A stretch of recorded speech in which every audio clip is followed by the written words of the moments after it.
igihe Yesu bamuzaniye umugore yafashwe ari gusambana, baravuga bati Yesu uyu mugore akwiye kwicishwa amabuye. Yesu arunama yandika hasi ati ninde muri mwebwe atarakora icyaha aba ari wabanza kumutera ibuye. Bose babibonye bagiye umwe habura n'umwe wo kumwica. Ivyo byasobanuye ko bose ari abanyabyaha. Mbega ko bazanye umugore umugabo bakamusiga, ntibitahuritse kuko uyu mugore ntabwo yari wenyene. Ndakunda kwibaza ni muri ako kanya uwo mugabo yahungiye he?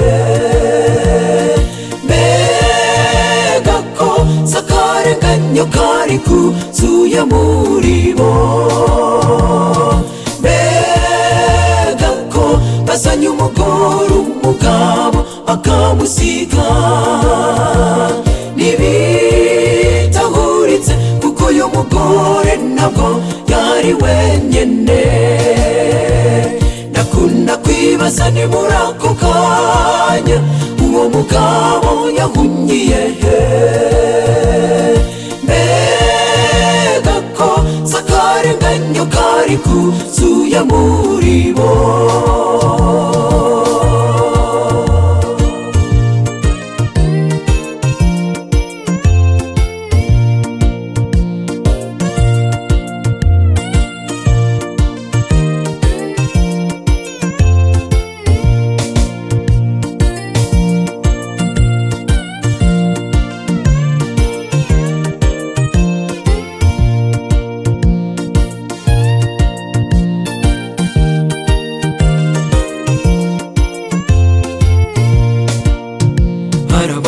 Bashaka kurenganya abandi ngo nuko bafise icyubahiro cyinshi, bagashaka gucinyiza bagenzi babo kuko babona ari banyarucari.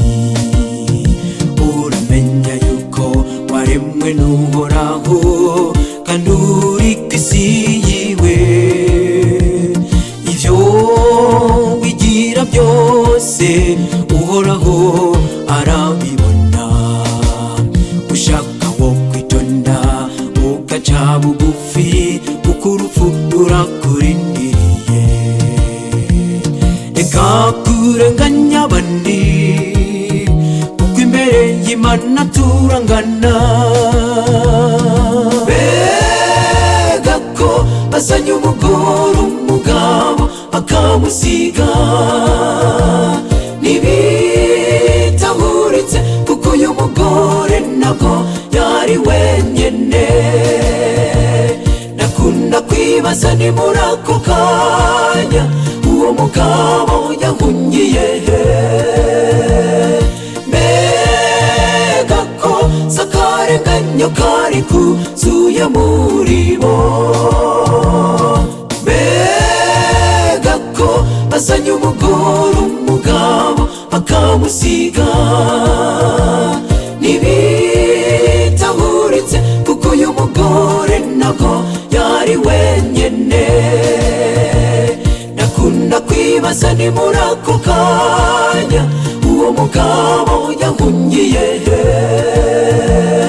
Mbega ko sakarenganyo kari kuzuye muri bo. Bazanye umugore umugabo bakamusiga, ntibitahuritse kuko uyu mugore ntabwo yari wenyene. Ndakunda kwibaza ni muri ako kanya uwo mugabo yahungiye he?